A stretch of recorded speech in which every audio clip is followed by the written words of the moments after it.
इसे कली काल कहा जाता था क्योंकि लोग एक दूसरे के साथ भयानक चीजें करते थे। किस युग में आप हैं तय करेगा कि आपका ईथर शरीर कितना है। लोग अभी भी यही कह रहे हैं कि ये कलयुग है, कलयुग है, क्योंकि कृष्ण ने कहा था कि ये कलयुग है। लेकिन हम अगला कदम कैसे लेते हैं या अगली पीढ़ियां कैसे जीती हैं, इसे हम ही तय करते हैं।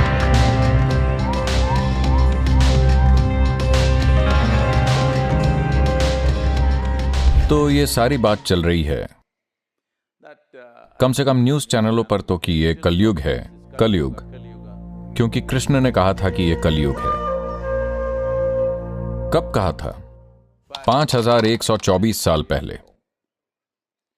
तो तब से कली का संपूर्ण पहलू जो 2592 साल तक चलता है खत्म हो चुका है, और द्वापर भी 2592 साल का है, जो कि 2082 के आसपास समाप्त हो जाएगा।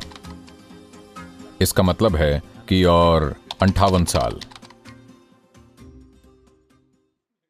58 साल, लगभग 60 साल। अगर आप 60 साल और जीते हैं तो आप त्रेता युग देखेंगे। इसका मतलब यह नहीं है कि एक दिन अचानक ये त्रेता बन जाएगा। देखिए, जब हम सर्दी कहते हैं तो इसका मतलब यह नहीं है कि अचानक एक दिन सर्दी आ गई, आहिस्ता आती है। गर्मी, ऐसा नहीं है कि एक दिन अचानक गर्मी आ गई, यह धीरे धीरे होता है। तो जिसे आप युग कह रहे हैं वो एक तरह से एक अधिक विशाल मौसम है, मौसमों का एक बड़ा दौर है। मौसमों में, सर्दियों में पेड़ एक तरह से होते हैं, जानवर एक तरह से होते हैं, वसंत में वो दूसरी तरह से होते हैं, गर्मियों में और अलग तरह से होते हैं। इसी तरह इस धरती पर जीवन इन अलग अलग युगों में अलग अलग तरह से होगा, क्योंकि ये मौसमों का एक सुपर सिस्टम है। तो कली वो समय है दीर्घ वृत्तीय चक्र के सबसे दूर के छोर पर होते हैं। उस वजह से इसे देखने के कई तरीके हैं। एक महत्वपूर्ण बात यह है कि देखिए, हमारे पास जो 5 शरीर या शरीर की 5 परतें हैं, विशेष रूप से इंसानों के संदर्भ में भौतिक शरीर अन्नमय कोश है, मानसिक शरीर मनोमय कोश है, ऊर्जा शरीर प्राणमय कोश है, और विज्ञानमय कोश या ईथरिक शरीर होता है। सवाल हमेशा यह होता है कि आपके पास कितना अन्नमय कोश है, या आपका अन्नमय कोश कितना प्रबल है, या आपका मनोमय कोश कितना प्रबल है, या आपका ईथर या विज्ञानमय कोश कितना प्रबल है। उसके मुताबिक यह काम करेगा। तो ये मौसम एक तरह से इसे तय करते हैं। आप देख सकते हैं कि इन 4 मौसमों में पूरे देश में यहां 11 डिग्री अक्षांश पर शायद आप इस पर इतना गौर ना कर पाएं, लेकिन यह मौजूद है क्योंकि लोगों ने इस पर गौर किया है। इसलिए तमिलनाडु में मार्गली और माघ मौसम होता है, और आप जानते हैं देश भर में कई दूसरे, हर कोई उस महीने को कम उत्साह वाला महीना जानता है, और इसलिए तब लोग खुद को उन्नत करने के लिए चीजें करते हैं। लेकिन अगर आप समशीतोष्ण देशों में जाते हैं तो सर्दियों की स्थिति और वसंत की स्थिति के बीच काफी अंतर होता है, अभूतपूर्व अंतर। आप विश्वास नहीं कर पाएंगे कि आप उसी दुनिया में हैं। अगर आप सर्दियों में जाते हैं तो जैसे हर चीज, सब कुछ ऐसा लगता है जैसे दुनिया खत्म होने जा रही है। वसंत आता है तो बूम, हर चीज वापस खिल जाती है।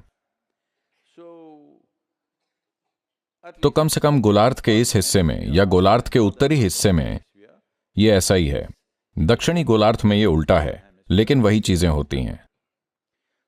तो इसी तरह सुपर साइकिल में भी वही चीजें होती हैं, लेकिन मनुष्य के संदर्भ में आपका भौतिक शरीर प्रमुख है या मानसिक शरीर प्रमुख है, ऊर्जा शरीर प्रमुख है या ईथरिक शरीर प्रमुख है, यह उस पर निर्भर करता है।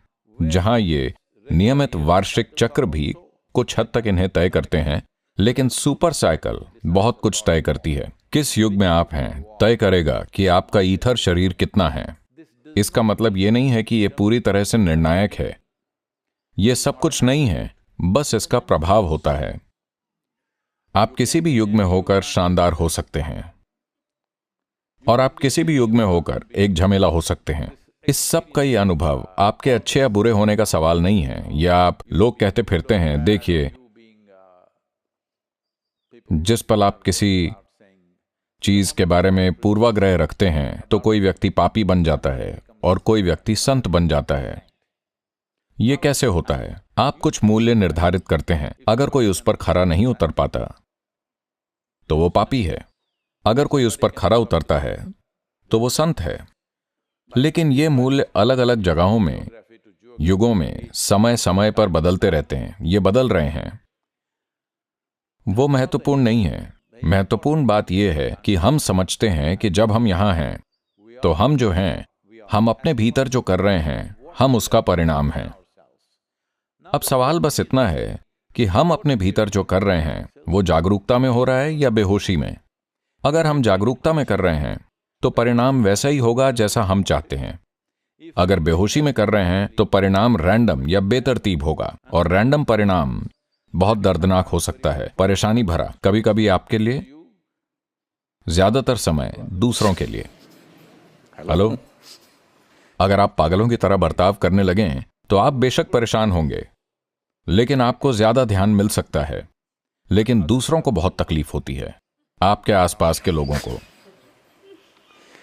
तो ये पहलू सब कुछ तय नहीं करते, लेकिन ये एक आम प्रभाव है।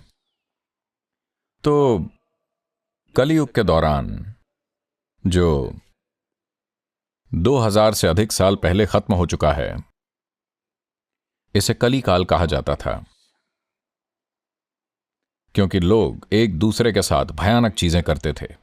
उसमें न केवल भयानक चीजें की गईं, उन्होंने इसे बड़े पैमाने पर किया। इसका मतलब यह नहीं है कि हमने द्वापर युग में भयानक चीजें नहीं की, हमने भी की, लेकिन फिर भी वो सामान्य नहीं है। कम से कम हम जानते हैं कि वो गलत है।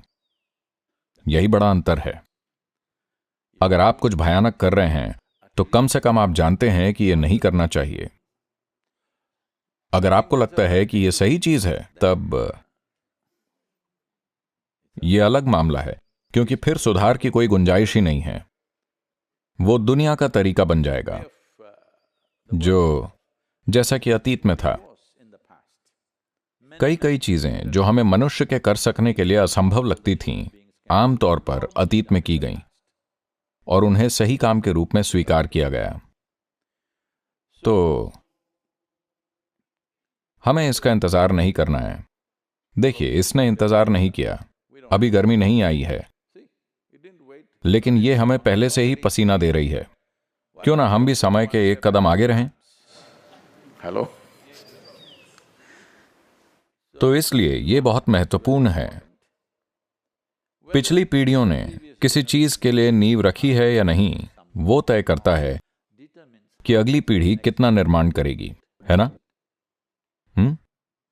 यह घर के लिए लागू होता है, यह राष्ट्र के लिए लागू होता है, यह आपकी चेतना के लिए लागू होता है। लोगों ने कितनी नींव बनाई है, वो तय करेगा कि आने वाली पीढ़ियां कितना करेंगी। तो समय के लिहाज से हम यहां पर हैं। हो सकता है कि हम उस शानदार महल को न देख पाएं जो इसके ऊपर बनाया जाएगा, लेकिन कम से कम आपने नींव तो बनाई, और शायद आपने एक काल्पनिक कमरा भी बनाया और उसका आनंद भी लिया। छोटा सा महल जिसकी हम कई तरह से शुरुआत कर रहे हैं। बहुत सारे लोग प्रचार करते रहते हैं, जीवन दिन ब दिन बदतर होता जा रहा है, दिन ब दिन बदतर होता जा रहा है। लेकिन कृपया इस चीज पर गौर करें, 500 साल पहले लोग यहां कैसे रहते थे, आज हम कैसे रह रहे हैं। क्या हर चीज बेहतर नहीं है? खासतौर पर महिलाएं। आपको जोर से हां कहना होगा, क्योंकि इस धरती पर महिलाओं के लिए जीवन कभी भी इतना अच्छा नहीं रहा है पूरी दुनिया में।